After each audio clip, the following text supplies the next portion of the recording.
Hello everyone. In this lecture, we will discuss about the heart rate. तो start करते हैं introduction से. Heart rate is defined as the speed at which the heart beats. यानी कि heart rate एक ऐसी speed है जिस स्पीड से जो आपका हार्ट है ना वो धड़कता है. और नॉर्मली हम इसे देखते हैं मिनट में कि एक मिनट में आपका हार्ट कितनी बार धड़क रहा. तो एक और डेफिनेशन है. It is also defined as the number of time heartbeat in a given unit of time. यानी कि आपका हार्ट एक गिवन यूनिट ऑफ टाइम में कितनी बार धड़कता है. और नॉर्मली हम मेजर करते हैं in minute. So the number of time heart beat in a minute, उसी को हम बोल रहे हैं हार्ट रेट. और अगर हम नॉर्मल हार्ट रेट की बात करें सो दैट इज 72 पर मिनट. कि आपका जो हार्ट है ना एक मिनट में 72 बार धड़क रहा है ना, 72 बार. अभी डिपेंड करता है बहुत सारी सिचुएशंस पर कि कभी ये इंक्रीज भी होती है और कभी ये डिक्रीज भी होती है. तो पर्टिकुलरली यहाँ पर दो इम्पोर्टेंट कंडीशन है. पहली कंडीशन है टैकीकार्डिया और दूसरी कंडीशन रहेगी ब्रैडीकार्डिया. हम टैकीकार्डिया से इंक्रीज करते हैं. अब पर्टिकुलरली इसमें जो कार्डिया है ये रिलेटेड है हार्ट से, स्पेशली यहाँ पर हम बात करेंगे तो हार्ट रेट से. और टैकी का मतलब होता है आप बोल सकते हो फास्ट या फिर ज़्यादा. तो अगर आपकी हार्ट रेट फास्ट हो रही है, आप बोल सकते हो इंक्रीज हो रही है, उसे हम बोलेंगे टैकीकार्डिया. लेकिन इंक्रीज कितनी कि भैया यहाँ पर 72 है 80 हो गई तो क्या वो टैकीकार्डिया है? नहीं, उसे हम टैकीकार्डिया नहीं बोलेंगे. टैकीकार्डिया तब बोला जाता है when heart rate increase above 100 पर मिनट. जब आपके एक मिनट में 100 से बार ज़्यादा है ना, नॉर्मल 72 था, लेकिन अगर 100 से ज़्यादा बार आपका हार्ट बीट हो रहा, हार्ट धड़क रहा, इस चीज़ को हम बोलते हैं टैकीकार्डिया. अब खुद ये जो टैकीकार्डिया वाली कंडीशन है means increase in heart rate, ये मेनली दो टाइप की कंडीशन में होती है. एक रहेगी आपकी फिजियोलॉजिकल कंडीशन और दूसरी रहेंगी आपकी पैथोलॉजिकल कंडीशन. फिजियोलॉजिकल कंडीशन से स्टार्ट करते हैं. फिजियोलॉजिकल मीन्स नॉर्मल कंडीशन, किसी को कोई डिसीज नहीं है, बस हो सकता है किसी टाइम कोई एक्सरसाइज कर रहा या फिर एज डिफरेंस है. तो पहली कंडीशन है चाइल्डहुड. अब नॉर्मली जो बच्चे हैं उनमें देखो इंक्रीज इन हार्ट रेट, क्योंकि अब बच्चों को देखो यहाँ से कूदना वहाँ कूदना, ये खेलना वो खेलना, वो 10 मिनट भी शांत बैठ ही नहीं सकते. आप बोल दो कि एक जगह आराम से बैठ लो, उनके लिए बहुत खतरनाक काम हो गया वो. उन्हें ना बोलते ना बंदरों जैसे यहाँ से वहाँ उछल कूद. इसके साथ साथ एक्साइटमेंट उनमें बहुत ज़्यादा रहता है. कोई भी नई चीज़ देखी और ये ऐसा ये वैसा. तो क्योंकि ज़्यादा बॉडी फंक्शनिंग कर रही है और बॉडी फंक्शनिंग के लिए हमें पता है ऑक्सीजन और न्यूट्रिएंट्स चाहिए. और न्यूट्रिएंट्स कौन कैरी कर रहा? ब्लड. तो आपका हार्ट उतना ही ज़्यादा ब्लड उनमें पंप करता है. और हार्ट जितना ज़्यादा ब्लड पंप करेगा means increase in heart rate, जिसे हम बोलते हैं टैकीकार्डिया. इसके साथ साथ नेक्स्ट कंडीशन देखें तो एक्सरसाइज. अब हम अडल्ट में ले लेते हैं. दो बंदे हैं, एक है बिल्कुल सोता रहता है, कोई वो नहीं एकदम, तो उसमें क्या हार्ट रेट सोने के टाइप देखते हो ना कि एकदम नॉर्मली है भी कि नहीं पता चला बंद ही हो जाए, ऐसा भी नहीं करना. इसीलिए एक्सरसाइज करते रहो. एक पर्सन है जिम जा रहा है या फिर हम ही अगर कभी एक्सरसाइज करते हैं तो बॉडी की फंक्शनिंग ज़्यादा हो रही है, फिर से चाहिए ऑक्सीजन और न्यूट्रिएंट्स. अब इसीलिए क्या होता है हार्ट फिर से ज़्यादा अमाउंट ऑफ ब्लड को पंप करता है ताकि आपके जो rest of the body part हैं सभी को ऑक्सीजन मिले, न्यूट्रिएंट्स मिले. इस वजह से भी इंक्रीज इन हार्ट रेट यहाँ पर देखने मिलता है. थर्ड कंडीशन है प्रेगनेंसी. अब प्रेगनेंसी में क्या होता है, एक तो खुद मदर है, दूसरी चीज़ उसके अंदर जो बच्चा है ना, जिसे हम बात करें फीटस हम बोल सकते हैं, दोनों को ही ऑक्सीजन चाहिए, न्यूट्रिएंट्स चाहिए. मेनली दो कारण होते हैं. पहला कारण ये है कि इस टाइम पर प्रेगनेंसी में जो ब्लड वॉल्यूम होता है मदर की बॉडी में वो इंक्रीज होता है. तो नॉर्मली हार्ट को अगर हम देखें तो 5 लीटर ब्लड पंप करना था एक मिनट में, लेकिन क्योंकि अब ब्लड वॉल्यूम इंक्रीज है तो उससे ज़्यादा पंप करना है. उस वजह से हार्ट का जो कॉन्ट्रैक्शन रिलैक्सेशन है जल्दी जल्दी मीन्स फिर से टैकीकार्डिया. दूसरी कंडीशन ये है कि जैसे मैंने बताया था प्रेगनेंसी में आयरन डेफिशिएंसी एनीमिया बहुत ही कॉमन होता है कि आयरन की डेफिशिएंसी हो गई है ना, हीमोग्लोबिन की डेफिशिएंसी या फिर आरबीसी की डेफिशिएंसी हो गई. इस वजह से आरबीसी हम देखें तो आपको ऑक्सीजन ट्रांसपोर्ट कर रही हैं, कार्बन डाइऑक्साइड ट्रांसपोर्ट कर रही हैं. अब पर्टिकुलरली क्योंकि न्यूट्रिएंट्स देने हैं और यहाँ पर एनीमिया हो गया, उनकी कमी है, तो हार्ट कोशिश करेगा ज़्यादा से ज़्यादा ब्लड पंप करने की, ताकि अगर आपका आरबीसी का नंबर डिक्रीज भी है तो भी जितने आरबीसी हैं एटलीस्ट वो तो आपकी बॉडी के बाकी जो पार्ट हैं वहाँ पर जाएं और ऑक्सीजन का ट्रांसपोर्ट करें. इसके बाद जो नेक्स्ट कंडीशन है that is emotional condition. Emotional condition क्या क्या हो सकती है, स्पेशली यहाँ पर एंजाइटी. अब एंजाइटी के टाइम पर है, कोई बहुत घबराया हुआ है एकदम, है ना, एकदम से जैसे आप देखते हैं कि हम कहीं से जा रहे हैं, एकदम से गाड़ी निकल जाए बाजू से मेन ट्रैफिक में, या फिर खेतों में आप जो एकदम से सांप आप देख लो कि पैर के ऊपर से गया, तो जो वो कंडीशन होती है ना इस तरीके की, या आप क्लास में उत्पाद मचा रहे हो एकदम और एकदम से कोई खतरनाक सा टीचर आ जाता है, फिर हालत देखो एकदम बिल्कुल वही वाली कंडीशन है एंजाइटी। अब इस टाइम पर आपकी बॉडी क्या करती है, फाइट एंड फ्लाइट एक्शन, क्या होता है, fight and flight action activate हो जाता है। पर्टिकुलरली ये खुद ऑटोनॉमिक नर्वस सिस्टम में आता है, एक होता है सिंपैथेटिक पैरासिम्पैथेटिक, ये सिंपैथेटिक का है फाइट एंड फ्लाइट एक्शन। इसमें क्या होता है कि आपकी जो बॉडी की ओवरऑल एक्टिविटी है वो सारी इंक्रीज हो जाती है, हार्ट रेट इंक्रीज होगा, रेट ऑफ रेस्पिरेशन इंक्रीज होगा, सिर्फ डाइजेशन यहाँ पर डिक्रीज होता है, तो यहाँ पर फिर से आपका heart rate increase means tachycardia. इसके बाद अब हम बात करते हैं पैथोलॉजिकल कंडीशन की, मींस डिसीज वाली कंडीशन जिसमें आपका टैकीकार्डिया हो रहा है, इंक्रीज इन हार्ट रेट।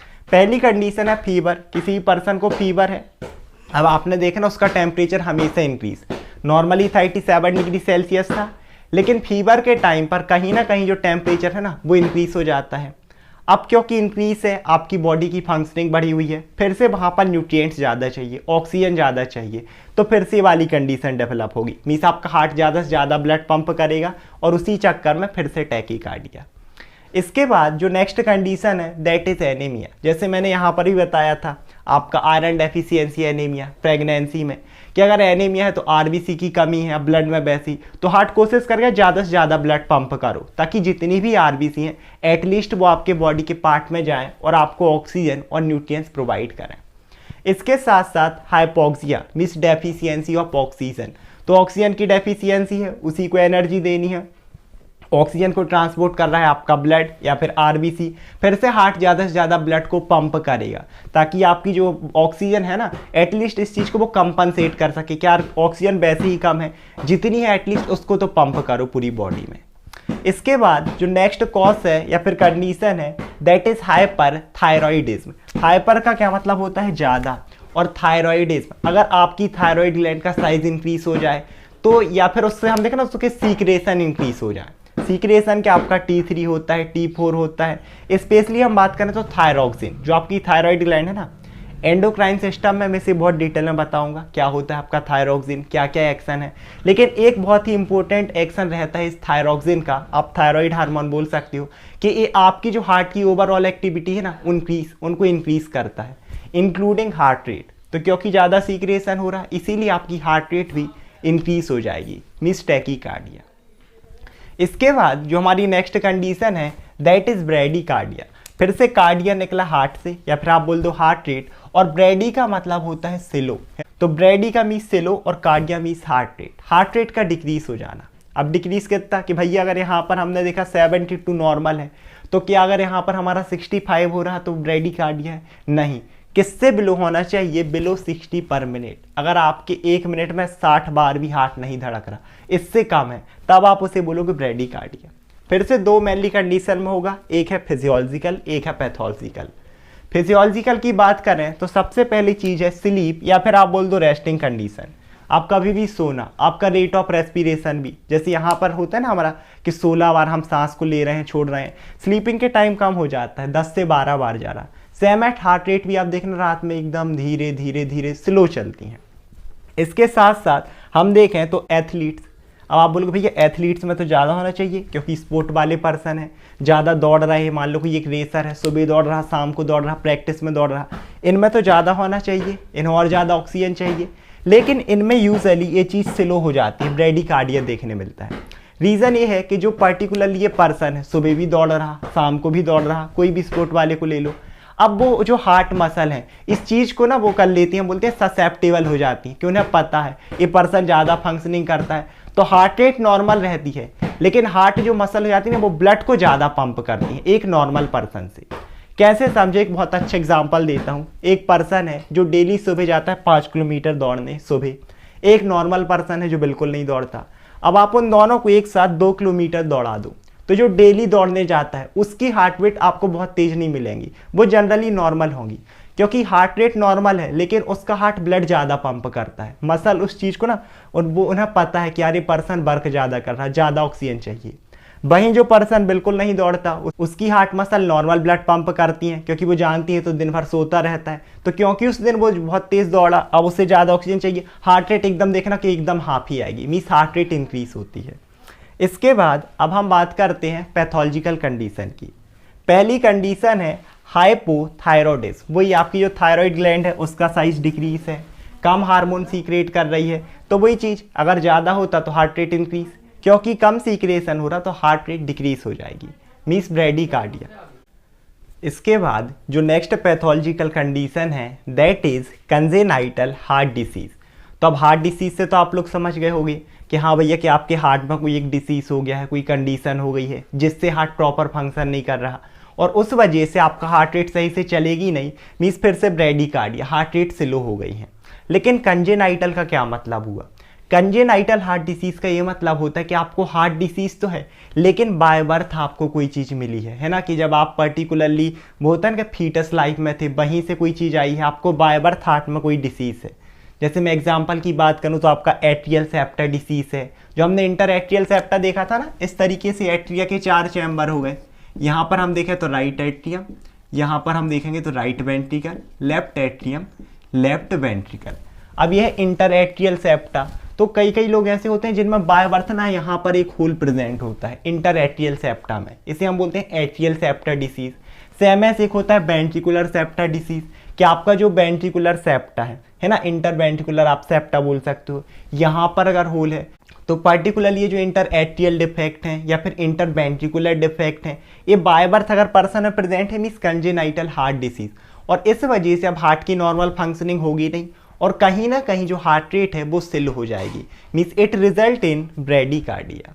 तो आज के लेक्चर में इतना ही। नेक्स्ट लेक्चर में हम देखेंगे रेगुलेशन ऑफ हार्ट रेट, कि एक्चुअल में अगर इन फिजियोलॉजिकल कंडीशन में या फिर पैथोलॉजिकल कंडीशन में, जैसे फिजियोलॉजिकल मीन्स एक्सरसाइज, एक पर्सन है वो दौड़ा, उस टाइम उसकी हार्ट रेट एकदम से इंक्रीज हो गई लेकिन फिर वो नॉर्मल आ जाती है ना, आप कभी भी दौड़ के देखना, दौड़ के एकदम हापी, लेकिन धीरे धीरे वो ऐसा नहीं कि अब दिन भर ऐसी ही चलेगी, आपकी रिकवर हो जाती है, नॉर्मल में आ जाती है।